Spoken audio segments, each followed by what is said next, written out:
Bonjour, la cybersécurité pour les nuls. Dans une entreprise, c'est très important de mettre des contrôles en place. Sans les contrôles, vous ne pouvez pas atteindre votre objectif, c'est-à-dire protéger votre infrastructure et les données. Donc, pour mieux comprendre ce concept de contrôle, aujourd'hui, on va parler de ce qu'on appelle la catégorisation des contrôles de sécurité. Vous savez, la cybersécurité, sans d'abord comprendre l'idée de contrôle, comment les contrôles sont catégorisés, on ne peut pas mettre en place des moyens pour protéger les données. Donc aujourd'hui, on va parler de la catégorisation de ces contrôles. D'abord, c'est quoi un contrôle? Quand on parle de contrôle en termes de cybersécurité, nous parlons de tout ce que nous pouvons mettre en place pour réduire les risques, les vulnérabilités, les menaces, les détecter et protéger votre environnement. Donc aujourd'hui, on va parler de contrôle. Quand on parle de contrôle, aujourd'hui, on va parler des trois catégorisations ou des trois catégories de contrôle. Ici, la première, c'est quoi? C'est le contrôle administratif ou contrôle de gestion. Qu'est-ce que cela veut dire? Ici, c'est tout ce qui est administratif. On parle de loi, on parle de régulation, on parle de standards, on parle de séparation de tâches, rotation de tâches, background checking, les politiques que nous mettons dans les entreprises comme guide pour atteindre nos objectifs. La classification des données, comment marquer les données, la sensibilisation et la formation. Et ici, vous avez vu des thèmes qui sont un peu pas familiers. Quand on parle de séparation de tâches, par exemple, c'est quoi une séparation de tâches? Quand on parle de séparation de tâches, c'est-à-dire que il faut faire de sorte que dans une entreprise, une seule personne n'arrive pas à faire deux ou trois tâches. Parce que si cela est possible, les gens peuvent faire des fraudes sans qu'on ne sache. Par exemple, moi, je reçois l'argent et c'est moi qui paye les gens et c'est moi qui fais le compte rendu. Donc, je peux, si j'ai reçu 1 million, je dis que j'ai reçu 500 000, personne ne va savoir. Donc, il faut séparer les tâches dans une entreprise pour éviter des fraudes, par exemple. Il y a ce qu'on appelle une rotation de tâches. C'est très, très important. C'est bon de faire la rotation de tâches dans une entreprise parce que cela va nous permettre de savoir quelles sont les faiblesses chez les autres. C'est-à-dire que vous faites des rotations de tâches. Moi, par exemple, je fais la rotation de tâches avec un collègue. Je veux savoir comment il travaille. Est-ce qu'il y a des faiblesses? Qu'est-ce qu'il faut améliorer? Donc, la rotation de tâches, elle est très importante. Cela peut nous aider à de détecter beaucoup de choses, comment les autres travaillent et comment améliorer. Il y a ce qu'on appelle le background checking. On avait déjà parlé de ce qu'on appelle le background checking. Le background checking ici va nous aider comment dirais-je, avant de recruter quelqu'un, avoir des informations sur la personne et savoir est-ce que c'est la bonne personne. Parce que des fois, vous pouvez faire des recrutements et la personne vient et ce n'était pas la bonne personne. La personne n'a pas le skill et peut-être la personne peut peut-être même compromettre vos informations. Donc, il faut toujours voir qui vous recrutez. Les politiques. On a déjà parlé de politique. Quand on parle de politique ici, c'est quoi? Ce sont des guides que nous mettons en place pour atteindre notre objectif. C'est ça la définition d'une politique. Donc, il faut mettre des politiques ou une politique. On va après rentrer en profondeur pour que vous puissiez comprendre la politique. C'est quoi une politique? Il y a différents types de politiques. Mais pour l'instant, il faut savoir qu'il faut mettre des politiques pour atteindre notre objectif de cybersécurité, c'est-à-dire protéger notre infrastructure et nos données. La classification des données. C'est très, très important de classifier les données. Quand vous êtes dans une entreprise, il y a les données personnelles, il y a les données confidentielles. Si c'est une banque, il y a les données bancaires, il y a d'autres données top secrètes, ou bien il y a les contrats entre les clients et autres. Donc, il faut classifier ces données. Par exemple, quelqu'un qui ne doit pas voir le salaire des gens ne doit pas avoir accès à ces données. Moi, par exemple, je travaille, j'ai mon salaire. Et mes collègues ne doivent pas avoir accès à ces données pour voir mon salaire. Donc, il faut que les données soient classifiées pour que seulement ceux qui doivent avoir accès ou l'autorisation à certaines données aient accès. C'est ça qu'on appelle la classification des données. Classifier les données. Il y a ce qu'on appelle marquer les données. Ici, quand on parle de marquer les données, c'est-à-dire qu'il faut, c'est ce qu'on appelle en anglais de labeling. C'est-à-dire que nous marquons les données pour savoir d'abord quelles sont les classifications des données, les privilèges liés à ces données et les permissions de ces données. Et cela aussi peut nous permettre, si quelqu'un veut transférer les données en dehors de notre environnement, pour détecter cela. Parce que, par exemple, on peut mettre des algorithmes. Il y a ce qu'on appelle data loss prevention. On va parler de ça après. Si nous marquons les données, quelqu'un veut transférer les données. Si les données sont marquées confidentielles et, on a configuré les données de sorte que les données qui sont marquées confidentielles ne doivent pas être transférées hors de notre environnement, ça sera détecté. Donc, c'est très, très important de marquer les données. Mais ce qu'on appelle la sensibilisation et la formation. Il faut sensibiliser les employés, former les employés, sensibiliser contre les cyberattaques, que ce soit social engineering et d'autres attaques, pour que, comment dirais-je, quand ils reçoivent par exemple des messages ou bien quand ils se connectent sur les réseaux sociaux, qu'ils ne mettent pas les informations confidentielles de votre entreprise ou bien qu'ils ne cliquent pas sur le message sans se rendre compte. Et la formation. La formation, c'est l'une des choses les plus importantes dans une entreprise. Quand vous formez les gens, cela vous permet d'abord de gagner plus de clients, de réduire les risques et de bien faire le travail. Et les clients seront contents. Donc, la formation, elle est très importante. Donc, ici, qu'est-ce qu'on retient?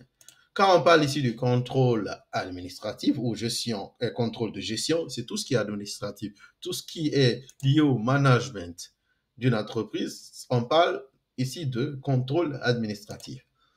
Après cela, on a la deuxième catégorie qu'on appelle le contrôle logique ou technique. Ici, en fait, c'est très important. Il faut se concentrer pour comprendre ce qu'on appelle un contrôle technique. Un contrôle technique, c'est tout contrôle que nous pouvons mettre en place pour protéger les données sur le plan logique. Ici, les données logiques, ce sont les données qui circulent entre les ordinateurs ou les endpoints ou bien les serveurs. Donc, ces données-là, ce ne sont pas des données qu'on peut toucher, mais ce sont des données que nous pouvons voir et sentir. C'est-à-dire que, par exemple, les données qui sont là, ce sont des données logiques. Je ne peux pas toucher ces données, mais je sais que les données existent parce que moi-même, j'ai créé ces données-là. Et si vous voulez protéger vos données dans une entreprise de façon externe et interne, il faut mettre des mesures en place, que ce soit les mesures d'encryption, de hashing algorithmes, des VPN, des proxys, il y a ce qu'on appelle IDS, Intrusion Prevention, Intrusion Detection System, les IPS, les Intrusion Prevention System, faire les backups et autres. On va après détailler tout ça. C'est quoi un proxy, l'importance d'un proxy, le firewall, comment vous pouvez faire le monitoring ou bien bloquer les trafics. On va parler de tout ça quand on va arriver au niveau de Network and Security. Voilà. Après le contrôle logique, on va parler de ce qu'on appelle le contrôle physique ou les contrôles physiques. La différence entre ce qu'on appelle contrôle physique et technique, c'est que le contrôle physique, c'est comment mettre des techniques ou des technologies en place pour protéger les accès physiques. Les contrôles techniques, c'est mettre des techniques ou des technologies en place pour protéger les informations sur le plan logique, les données qui circulent entre les ordi, les serveurs ou les applications. Mais cette fois-ci, c'est les accès physiques. Par exemple, un individu qui rentre dans votre entreprise sans permission, il peut compromettre les informations ou bien même des individus ou vos employés. Donc, il faut voir les accès physiques. Il faut avoir une vue sur ceux qui entrent et ceux qui sortent. Est-ce que ces gens-là doivent entrer par cette porte ou bien est-ce qu'ils ont même l'autorisation de rentrer? Donc, le contrôle physique, c'est très important. Et pour cela, qu'est-ce qu'il faut? Il faut des badges. Dans une entreprise, vous pouvez des fois, dans les grandes entreprises, il y a beaucoup de personnes qui travaillent. Il y a des personnes qui sont au niveau de la cybersécurité, HR, les Windows admin, management, économie, finance et ainsi de suite. Il faut mettre des badges pour que nous puissions distinguer ces gens-là. C'est-à-dire que quelqu'un qui travaille dans le département de la cybersécurité doit avoir un badge. Ça peut être rouge, vert, pour distinguer les autres. Et quand les clients aussi viennent, il faut avoir un badge pour les clients, pour qu'on sache que eux, c'est des clients. Et quand c'est, par exemple, des gens qui viennent pour faire des interviews aussi dans votre entreprise, vous devez avoir des badges pour les guests, les visiteurs. Voilà. Il faut aussi, dans une entreprise, pour bloquer des accès non autorisés sur le plan physique, vous pouvez mettre une clôture ou un mur. Ça dépend. Il y a des entreprises, il y a une grande clôture. Tout ça, c'est pour protéger, pour que les gens ne voient pas ce qui se passe là-bas, ou bien les gens ne rentrent pas de façon non autorisée. Mais si vous êtes dans un building, c'est différent. Voilà. Et des fois aussi, vous pouvez mettre un chien ou des chiens dans la cour, la nuit par exemple, pour comment dirais-je, voir ce qui se passe pour ne pas qu'il y ait des accès non autorisés aussi. Il y a des entreprises qui font ça. Même pas seulement des entreprises IT, d'autres entreprises aussi font ça des fois aussi pour protéger les biens. Voilà. Aussi, il y a ce qu'on appelle euh, des outils pour détection des mouvements. Ça, c'est très, très important. C'est ça qu'on appelle motion detection en anglais. Qu'est-ce que cela veut dire? C'est-à-dire que dans votre entreprise, dans votre immeuble, ou par exemple vous êtes dans une grande salle, vous pouvez mettre des motion detectors ou bien des outils pour détecter des mouvements. Quand il y a des mouvements, par exemple la nuit, ça sera, comment dirais-je, l'alarme va détecter cela et l'alarme va sonner. Vous allez savoir qu'il y a un intrus dans votre, comment dirais-je, building. Donc, les gardiens peuvent aller voir qu'est-ce qui se passe. Cela, c'est très, très important. Même pas seulement des mouvements, on peut mettre des alarmes aussi pour détecter quand il y a des fuites d'eau ou bien d'autres problèmes. On va parler comment dire, des alarmes, des différents types d'alarmes dans le futur. Voilà. Il y a ce qu'on appelle aussi mettre de la lumière ou de l'éclairage. C'est très important. Par exemple, les gens qui travaillent la nuit, il faut mettre de la lumière pour qu'il y ait de l'éclairage, pour, comment dirais-je, savoir ce qui se passe en fait. C'est très, très important parce que si vous travaillez quelque part et on ne sait pas en fait qu'est-ce qui se passe dehors, par exemple, moi je travaille quelque part, je sors et pour me promener et s'il n'y a pas de lumière, on ne sait pas ce qui se passe. Je peux me faire attaquer par quelqu'un ou bien il peut y avoir des personnes mal intentionnées qui sont à côté de notre entreprise.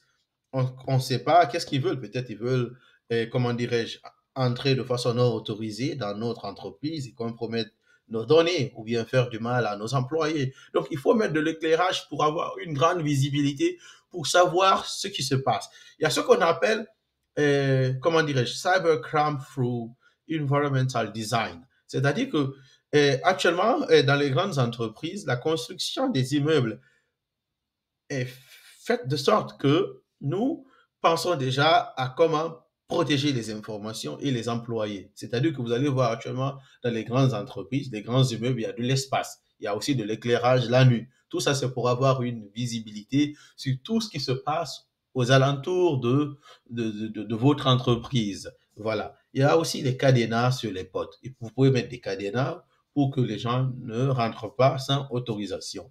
Il y a les gardiens, on a parlé de ça. Les fenêtres blindées. Vous pouvez mettre des fenêtres blindées pour que quand il y a des problèmes, les gens ne cassent pas la fenêtre pour rentrer et gâter vos, comment dirais-je, données au serveur, compromettre les informations. Il y a ce qu'on appelle man-trap and turnstile. Ça, j'ai mis une image spécifique, deux images spécifiques pour ces deux termes. C'est quoi le man-trap? Souvent, quand vous partez dans les banques, il y a ce qu'on appelle le man-trap. C'est-à-dire que quand vous rentrez ou quand vous sortez, avant que vous sortez d'abord, il y a une petite porte fermée. C'est-à-dire que là-bas, d'abord, vous devrez vous authentifier avant que vous rentrez. Et ça aussi, c'est fait pour la sécurité. Dans les banques, souvent, c'est comme ça. Par exemple, si vous êtes dans une banque, vous violez la politique de la banque, peut-être vous avez fait quelque chose qu'il ne fallait pas, vous ne pouvez pas sortir directement parce que le man-trap sera fermé et vous ne pouvez pas sortir. Donc, c'est très important de penser à des technologies comme ça quand c'est des banques ou bien des institutions financières ou bien bancaires ou d'autres. Voilà. Il y a ce qu'on appelle aussi de turnstile. Dans la plupart des entreprises, nous rencontrons des technologies pareilles. Ça, c'est fait pourquoi? C'est-à-dire que quand vous rentrez, vous allez voir par exemple ici que quand une personne vient, il y a le petit truc qui est là, qui tourne, et l'autre vient.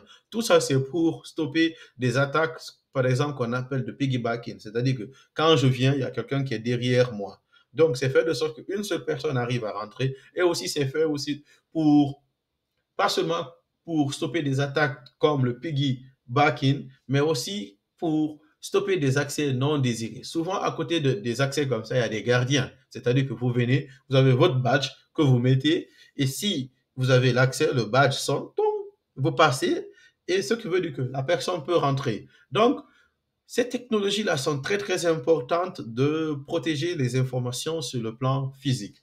Voilà, c'était tout pour aujourd'hui. On a parlé de la catégorisation des contrôles de sécurité dans le domaine de la cybersécurité. On a parlé de ce qu'on appelle le contrôle administratif. On a parlé du contrôle logique et technique et du contrôle physique. Donc, si vous avez des questions, n'hésitez pas de les poser dans les commentaires. Merci et à bientôt.